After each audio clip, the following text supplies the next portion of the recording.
चलिए जी स्टार्ट करते हैं Marxist perspective related to religion से, ठीक है। एंड हम इसके अंदर बहुत सारी इंपॉर्टेंट चीज़ें अंडरस्टैंड करेंगे। देखिए ये बात जहन में रखिएगा कि मार्क्सिस्ट पर्सपेक्टिव एक्चुअल में इटसेल्फ एक कॉन्फ्लिक्ट अप्रोच है who desired for social change,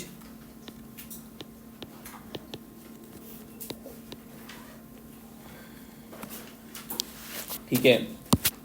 इसके अलावा they are against the social institutions, वो सोशल इंस्टीट्यूशंस के खिलाफ है, ठीक है। जब ये लोग सोशल इंस्टीट्यूशंस के खिलाफ होंगे बेटा, तो ऑटोमेटिकली हमें क्या बात समझ में आएगी, हमें एक बहुत ही सिंपल सी बात समझ में आएगी। They are against the social institutions के क्या हैं बेटा, ये खिलाफ है, ठीक है। तो डेफिनेट सी बात है, जब ये सोशल इंस्टीट्यूशंस के खिलाफ हैं, they must be against the religion,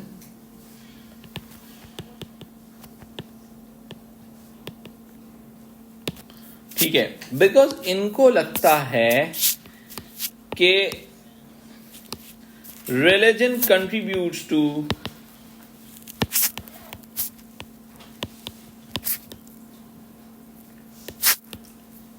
social stability। जैसा चल रहा है वैसा चलने देने के अंदर religion used to support them, ठीक है। जब उनको ऐसा लगता है कि religion इनको इस चीज के हवाले से सपोर्ट प्रोवाइड कर रहा है, तो डेफिनेट सी बात है अब रिलीजन उनके ऑब्जेक्टिव के अगेंस्ट काम कर रहा होगा, रिलीजन उनके ऑब्जेक्टिव के अगेंस्ट काम कर रहा होगा, ऐसा ही the religion will work against the objective of the Marxist perspective, ठीक है। यानी कि रिलीजन उन पर्सपेक्टिव के अगेंस्ट में जा रहा होगा, दैट्स व्हाई वो उस बात को अपोज करेंगे। समझ आई बात।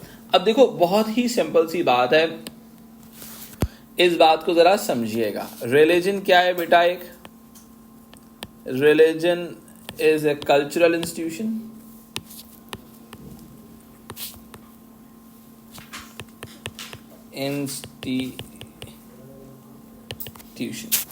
कल्चरल इंस्टीट्यूशंस क्या क्या काम क्या है, अल्थूजर कहते हैं ये cultural institutions are the part of ideological state apparatus. Bushra Noor Maliha, अब सीन क्या है बॉस, रिलीजन एक कल्चरल इंस्टीट्यूशन है, सही है, और आइडियोलॉजिकल स्टेट अपैरेटस की जब हम बात करते हैं बॉस, ये थ्योरी बहुत ज्यादा पहले भी पढ़ी हुई है, लेकिन इसकी जो कोर डायमेंशन होती है ना, वो रिलीजन में आती है। जब हम कहते हैं religion is an ideological institution, देखो मेरी बात सुनो, actually Marxists consider religion as an ideological institution,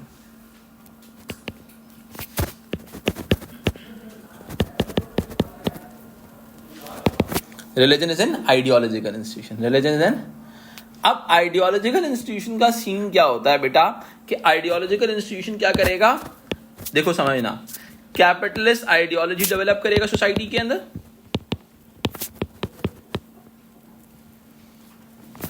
और कैपिटलिस्ट आइडियोलॉजी डेवलप करने के बाद, समझिएगा बहुत टेक्निकल चीज समझा रहा हूं, ऑटोमेटिकली सोसाइटी में सोशल स्टेबिलिटी आ जाएगी।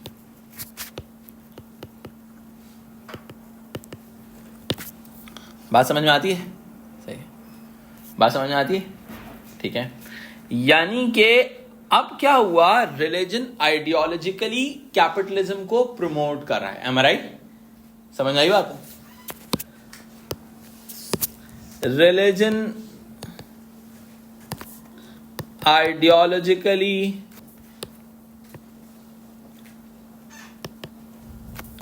promote capitalism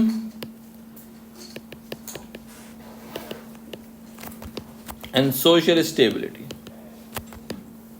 यानी कि रिलीजन एक्चुअल में दो चीजों के थ्रू सोसाइटी में चीजें डेवलप कर रहा है, कि आइडियोलॉजिकल डेवलपमेंट के थ्रू क्या कर रहा है। अब देखो मेरी बात सुन, आइडियोलॉजिकल डेवलपमेंट होती क्या है, आइडियोलॉजिकल एलिमेंट आइडियाज होते क्या हैं। देखो बहुत सिंपल सी बात है, अगर मैं तुम्हारे दिमाग में इन्फिल्ट्रेट कर दूं कि दुनिया में जो कुछ भी हो रहा है वो बिल्कुल ठीक हो रहा है, there is no need to change the system. तो क्या कि तुम सिस्टम को चेंज करोगे? अगर मैं तुम्हारे दिमाग में इन्फिल्ट्रेट करूं कि तुम्हें सिस्टम को चेंज करना है, सिस्टम को चेंज करना है, ठीक है, तो डेफिनेट सी बात है आप सिस्टम को चेंज कर दोगे, सिस्टम को आप चेंज कर दोगे, ठीक है, चेंज करने के आइडियाज के ऊपर काम करोगे। सोसाइटी में स्टेबिलिटी लाने के लिए, ठीक है, आपके अंदर कोई चेंज का कीड़ा ना जागे, ठीक है, उस चीज के लिए आपकी उन आइडियोलॉजीज का बिल्कुल ओके होना और स्टेबलाइज होना जरूरी है जिस पे आप काम कर रहे हो, जिस पे आप बेस करते हो, सही है। सबसे नेक बात जो हमने रिलीजन में पहले पढ़ी थी कि भाई रिलीजन के अंदर जितने भी थ्योरिस्ट आते हैं ना, ज्यादातर जो है मेजर थ्योरिस्ट हैं वो फाउंडर्स ऑफ थ्योरी हैं। सबसे इंपॉर्टेंट है कार्ल मार्क्स। तुम लोगों ने ये बात सुनी होगी कि क्या मार्क्सिस्ट रिलीजन को नहीं मानते? आपने बिल्कुल सही सुना। सोशलिस्ट आइडियाज काफी हद तक रिलीजन के अपोजिशन में जाते हैं, particularly traditional religious socialist ideas.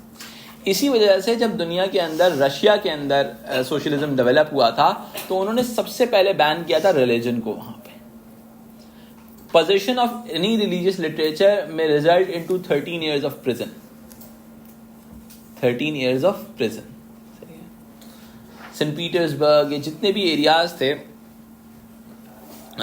Russia के, वहां पे चाहे वो क्रिश्चियनिटी हो, अच्छा, और या फिर इस्लाम हो, उसका वहां पर सस्टेन करना बड़ा डिफिकल्ट था। और यही हुआ कि there were so many Muslim states in that particular, Bukhara, Samarkand, ये सारे यूएसएसआर का पार्ट थे ना, उज्बेकिस्तान, अजरबैजान, जितने भी कंट्रीज निकले हैं। जब यूएसएसआर ब्रेक हुआ तो there were 7 Islamic states develop out of afterwards, जिसमें अजरबैजान, उज्बेकिस्तान, गिर्गिस्तान, सही, ये सारी स्टेट्स जो डेवलप हुई ये सारी यूएसएसआर के बाद डेवलप हुई।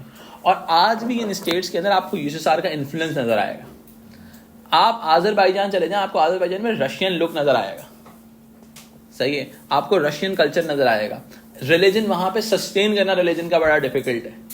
मैं आपको बताऊं, जो बुखारा, समरकंद वाले जो मामला थे, वहां पे एक टाइम पर वो मुस्लिम्स का एक हब रहा था, ठीक है, तो वहां पे मुस्लिम्स रहते थे, सही है, but they were not allowed to reveal their Muslim identity. तो कुरान शरीफ किस तरह से वो एक दूसरे से ट्रांसफॉर्म करते थे कि उन्होंने अपने बेसमेंट्स बनाए हुए थे, सीक्रेट बेसमेंट बनाए हुए थे, जहां पर बच्चों को कुरान लिख के नहीं पढ़ाया था, सिर्फ सुन के बच्चे पढ़ते थे। They can't read Quran but they know, they memorize the Quran. तो कहा जाता है बुखारा और समरकंद के अंदर जो रिलीजन बचा है वो रिलीजन बचा है इसी तरह से कि they don't know the reading, they can't read Quran because they never seen the Quran in their life. But वो क्या करते थे, वो एक दूसरे को सुना करते थे और उससे आगे फॉर्मुलेट होता था। समझ लो मेरी बात, because religious literature were strictly banned in those areas. यही चीज चाइना के अंदर हो रही है। चाइना भी सोशलिस्ट है, वो रिलीजन को इसी तरह से नहीं मानते। वो कहते हैं कि रिलीजन, अब वो क्यों नहीं मानते हम इसके बारे में बात करेंगे, लेकिन एप्लीकेशन के तौर पर आपके पास जस्टिफिकेशन होनी चाहिए why they don't accept it. Russia भी नहीं मानता था, चाइना भी नहीं मानता, इसी वजह से। और जैसे उइगुर्स वाला जो एरिया है पूरा, सही है, जो ओल्ड चाइना वाला, जो पाकिस्तान का जो चाइना वाला पार्ट लगता है, उइगुर्स वाला जो पार्ट है, पहले ताजिक्स थे ना, ये सारे ताजिकिस्तान का पार्ट था ये। तो ये पूरा जो रीजन है, इस रीजन के अंदर इस्लामिक आइडेंटिटी को कैरी करना अलाउ नहीं है आपके लिए। वो क्या कहते हैं, मस्जिद आर बैंड, ठीक है। रीजन क्या है कि भाई वो सोशलिस्ट आइडियोलॉजी जो होती है वो रिलीजन को एक्सेप्ट नहीं करती। उनके नजदीक religion contribute to social inequality, religion contribute to social inequality, यानी सोसाइटी में सोशल इनइक्वालिटी को रीडेवलप करता है, ठीक है। अब देखो, कार्ल मार्क्स के नजदीक religion justify poverty, religion justify poverty, ठीक है।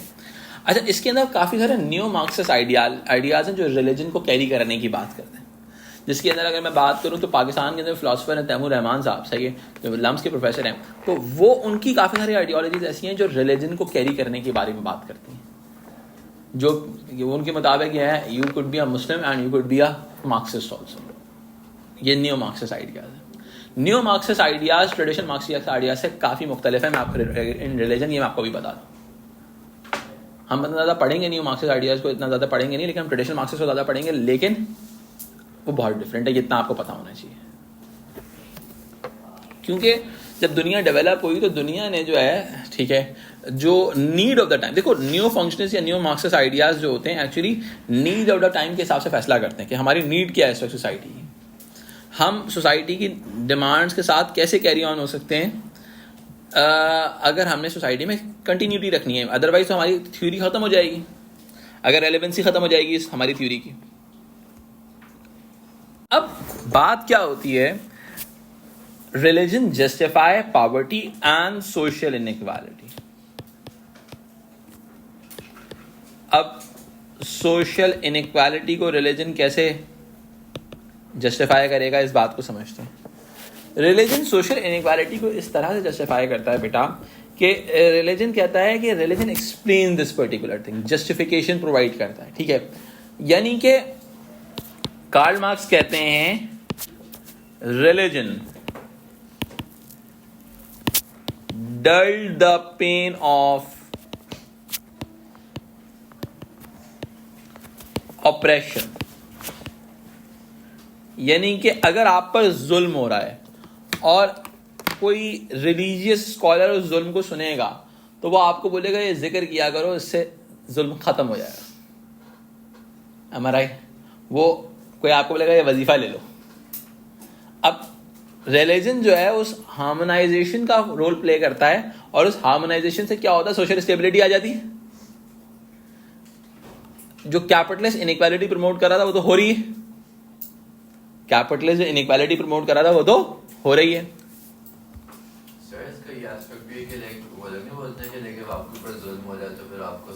हाँ, आपको एग्जैक्टली ये वाली जस्टिफिकेशन कि भाई after you will get the reward after the death, सही है। अब उससे होता क्या है कि सोसाइटी में इनइक्वालिटी मेंटेन रहती है भाई।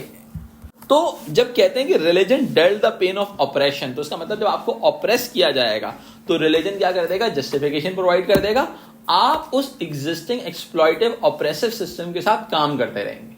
देखो मार्क्सिस्ट को जो सबसे बड़ा गम है ना वो लोगों के साथ है कि लोगों ने मार्क्सिज्म का साथ नहीं दिया, सही है। और मार्क्सिज्म को जो सबसे बड़ा प्रॉब्लम आता है, कहते हैं कि the people use to support the inequality based system और capitalism and people rebuild this the mechanism of capitalism और social inequality. So and the social institution supports the system through ideological development, यानी कि वो उस ideological development को support करते हैं आपके सोशल इंस्टीट्यूशंस। यहां तक बात समझ में आती है? एनी कंफ्यूजन चले?